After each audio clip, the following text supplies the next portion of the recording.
Afternoon, everyone, and welcome back to this week's episode of the Digital Law News produced by Anson Evaluate. I'm Amelia Davies, an apprentice solicitor at Digital Law UK. I'm joined by my colleague Peter Wright, and we're just going to run through some of the news stories which have been coming up this week. I'll pass over to Peter to introduce himself, and then we will get started. Yes, hello everyone. My name's Peter. I'm a solicitor and the managing director at Digital Law, and we're back after a few weeks to update you on a couple of fairly big pieces of news, including in particular focusing on the legislative programme that the government has in place, which has lots of implications around data and technology. So I'll hand back to Amelia to start taking us through that. Thanks, Peter. So that was a nice introduction there. So our kind of main story this week is looking at the Queen's speech that, as you will all probably be aware of by now, it was the first year the Queen has not read the Queen's speech. In fact, it was Prince Charles that read the speech this year. And looking specifically at the digital and media side of things, we have seen the announcement of the Online Safety Bill, a new media bill, a data reform bill, the Electronic Trade Documents Bill, Telecommunications Infrastructures Bill, and a draft Digital Markets Competition and Consumer Bill. That all sounds pretty scary, just kind of reading all off like that, but we'll start by looking at the Online Safety Bill. This is something we have already looked at, and this is aiming to kind of deliver on the government pledges to regulate content appearing on the internet. So I will pass over to Peter to tell us a bit more. Yeah, thanks, Amelia. I mean, the Online Safety Bill, there's no shortage of comment and analysis on this piece of legislation. It's very controversial, being steered through by the Department of Culture, Media and Sport and their Secretary of State, Nadine Dorries. There are some massive swinging powers for the government associated with the passage of this bill, if it ends up being passed in its current form, that could have a significant impact on potentially chilling freedom of speech. So you only have to hear some of the things that some journalists and media commentators are talking about to get a flavour for the risks. And the government are fully aware of these risks. They've been made very, very clear to them. The problem, though, is that the government's sort of taking the view of saying, well, this is all well and good, but don't worry, it'll be fine. You know, we'll have these powers, but we're only going to use them in this way. But of course, that's what one government says. And then another government might come in and say, great, well, we now have these powers. We will now take down this thing that we don't agree with and that thing that we don't agree with. And there is the concern, I think, from those who produce content that just something that isn't seen as a acceptable view, an acceptable comment, an acceptable opinion could end up then being taken down. Now, this is a debate that's taking place all around the world. The UK is kind of the first test case for passing something as draconian potentially as this legislation, and I think it is making a lot of people anxious that, you know, the UK is a country with the rule of law, it's a democracy, but some of the things in here you'd more associate with, you know, a much more authoritarian state, and that's where the concern really comes in. If this ends up being passed, I think it would then be a matter of, would other countries follow suit? Would other countries potentially watch and see what regulation and enforcement of the powers in there look like before then taking a similar step? There's also the fact that, well, what will platforms do in order to respond and say, okay, this is how we're now going to comply with these powers, and this is how we're going to demonstrate that we are complying with what the government's looking for. Interestingly, there was a leak recently of an internal memo from Facebook. This isn't sort of insider dealing. This is something that's now been published on like Business Insider and various other sources have now published this generally. It's out there in the public domain. But it basically said that Facebook, sort of 5 years ago, it would see that something like GDPR was on the horizon, and it would have 1-2 years to try and prepare for GDPR as it is, and then try and demonstrate they're complying with it.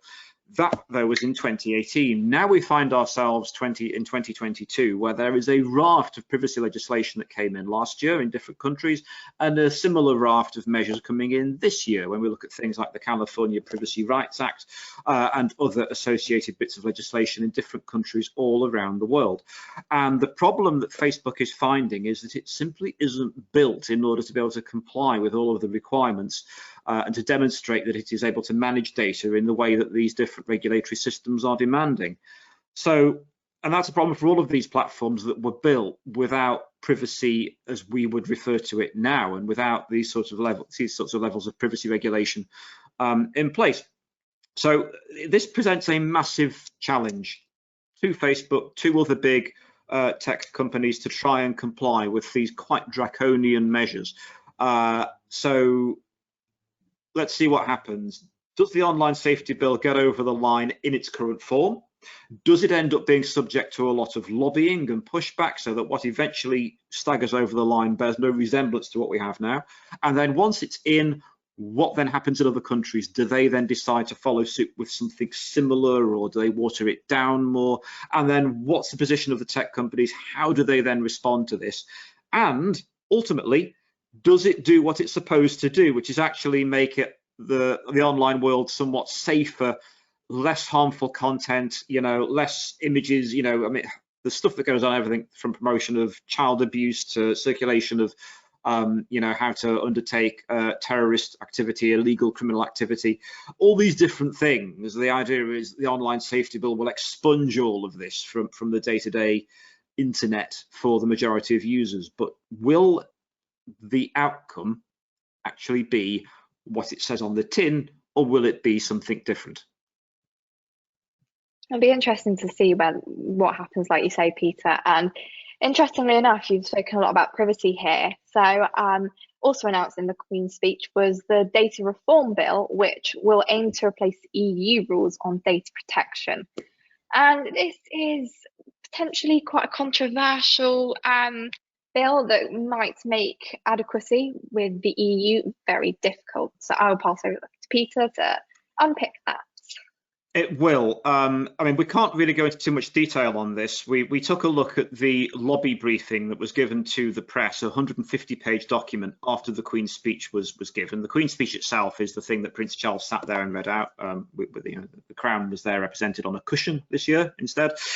So we just had Charles reading out a speech.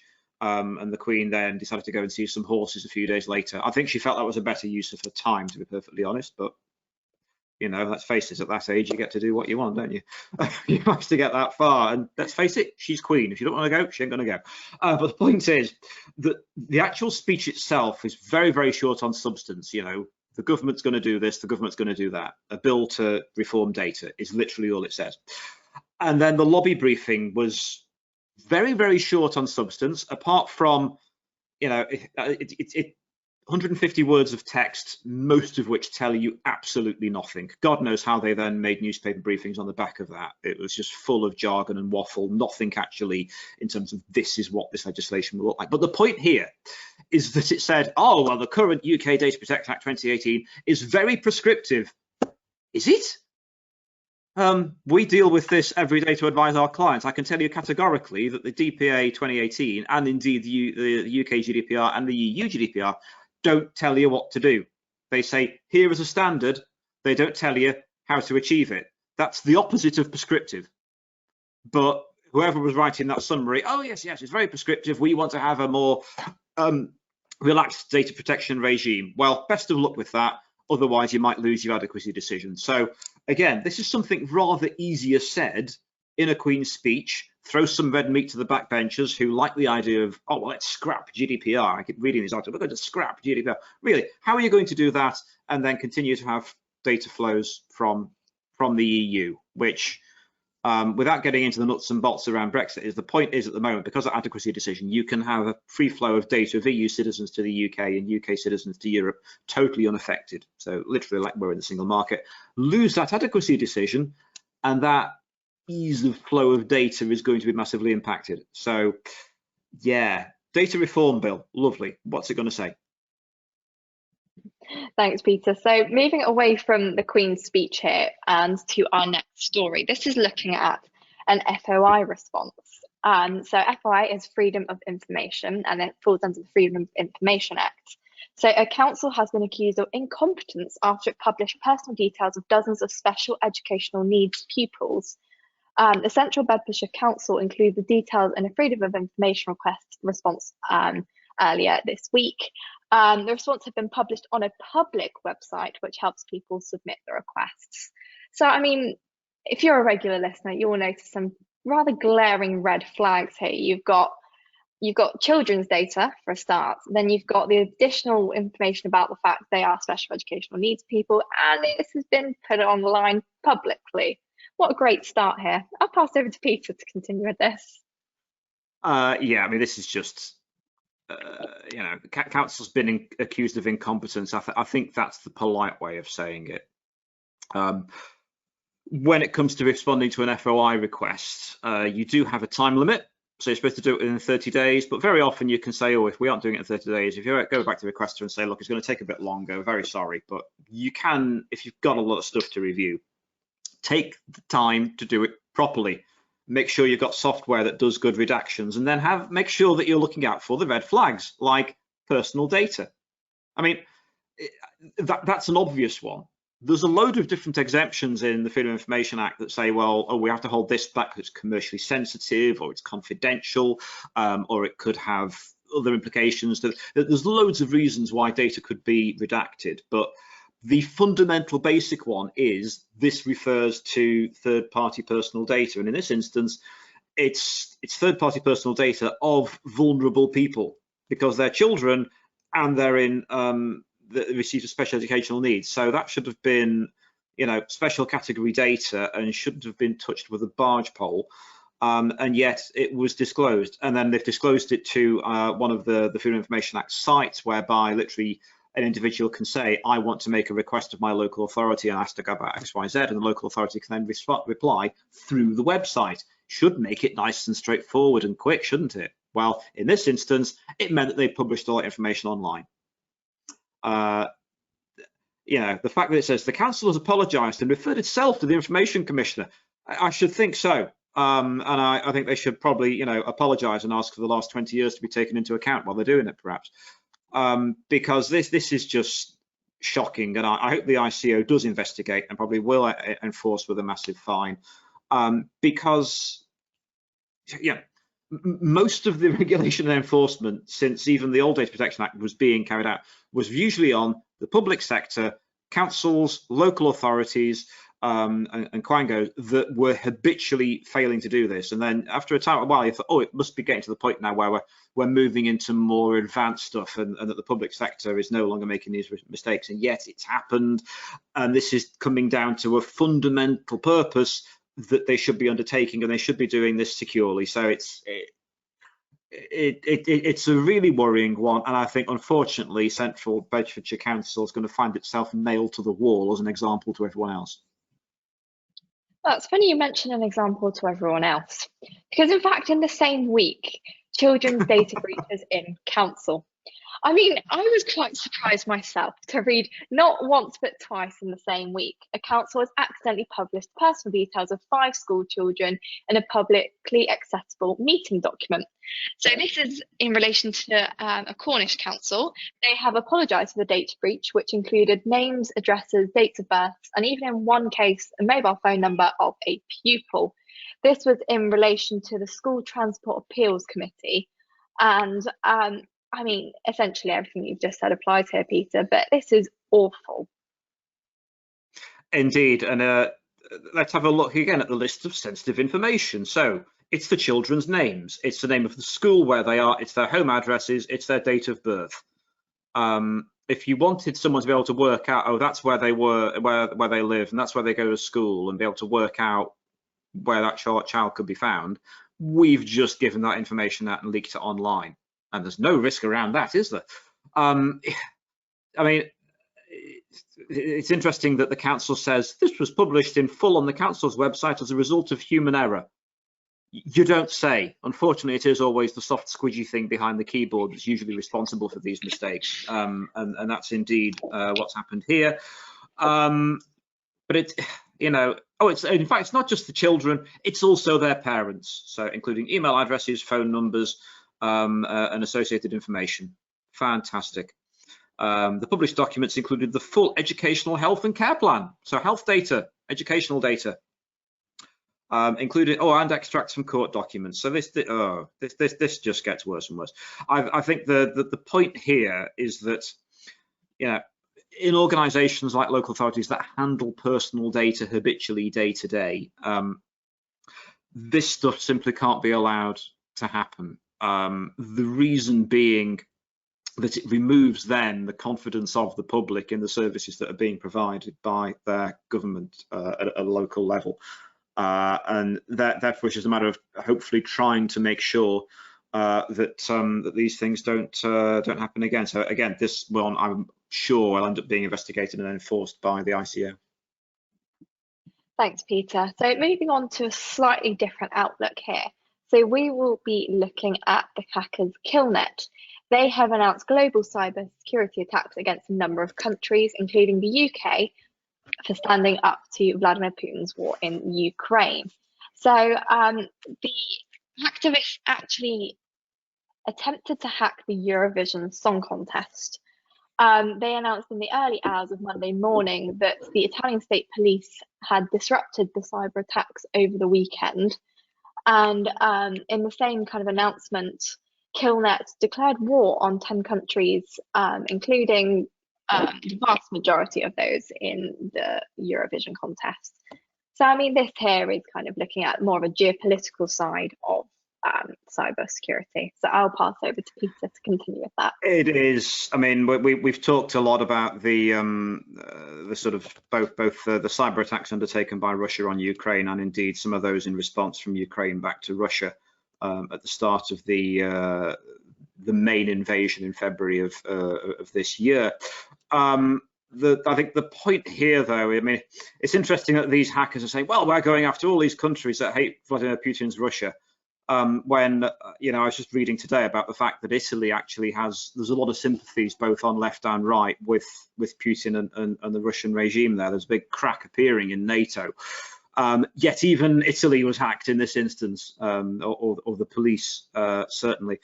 And indeed, they tried to take down the Eurovision Song Contest won by Ukraine at the weekend. And thankfully, those attacks were repelled. But you can imagine that if that massive broadcast had been taken down, that would have been a fairly major indictment against the ability of those broadcasters to be able to undertake those sorts of major outdoor broadcasts and be able to withstand those sorts of attacks. So I think it's a good thing, reputationally, that at least those attacks were fought off. But it's an example of the fact that while hostilities continue in Ukraine, we will keep on seeing more and more aggressive attacks like this carried out by hacking collectives in Russia as they attempt to fight back against the sanctions that have been imposed there. Thanks, Peter. And moving on to our final story of today. This is moving slightly away from the cyber and more looking at the legal side. So this comes from the Law Gazette, and paralegal has helped himself to nearly $440,000 from his firm and has been jailed for 3 years. So Paul Young, 38, has pleaded guilty to fraud by false representation after diverting money to various personal accounts whilst working at the Manchester office of Berryman Lace Mayer, so BLM. This is fairly interesting because as kind of legal professionals, we are held to a higher standard. And the fact that this paralegal has helped himself to quite a large sum of money is fairly worrying. And I think kind of the main thing here is the fact that this particular individual had been investigated before, and it kind of been swept under the rug, but then they found this kind of large lump of sum that had been missing from a client's account. So yeah, I'll pass over to Peter to continue with this. Yeah, thanks. I mean, I think you covered most of the key things there, Amelia. I mean, here we've got, What's bizarre is the fact that this individual was first investigated back in 2016, disciplined but given the benefit of the doubt, and then it looks like that having got £5,000 on that occasion, they've then sort of gone back and continued to use an automated payment system to try and ensure that different funds went to him rather than to clients. What is shocking is the fact this went as high as £438,000, of which £185,000 he then gave to a friend, and then the rest appeared to be spent on gambling websites and living expenses. I mean, if you're spending that much on living expenses, you must be living very well. You know, the finest Chateaubriand every night, clearly. You know, it begs the question, did no one notice if someone is living the high life like that? Well, you know, where is the money coming from? But eventually someone's caught up. But indeed, this does show that, you know, not only are they then you know, in prison for 3 years, then their future in the legal profession is then gone. Let's put it that way. So it was. With this, it's just an example of the fact that, unfortunately, when you're working in a law firm, you do have access to things like client accounts, office accounts, and sometimes large volumes of money. And you're supposed to be, you know, supposed to have the professional integrity to be trusted with that. And in this instance, they've been found very much wanting. Thanks, Peter. So that was our final news story of the day. Big thank you to Anson Evaluate for helping to produce this webinar, and we'll be back next week. Just a reminder that these episodes are available on our website, our YouTube channels, as well as podcast channels as well, such as Spotify, Apple Music, Amazon Music, and all the rest. So thank you for listening, and we hope to see you soon. Thank you.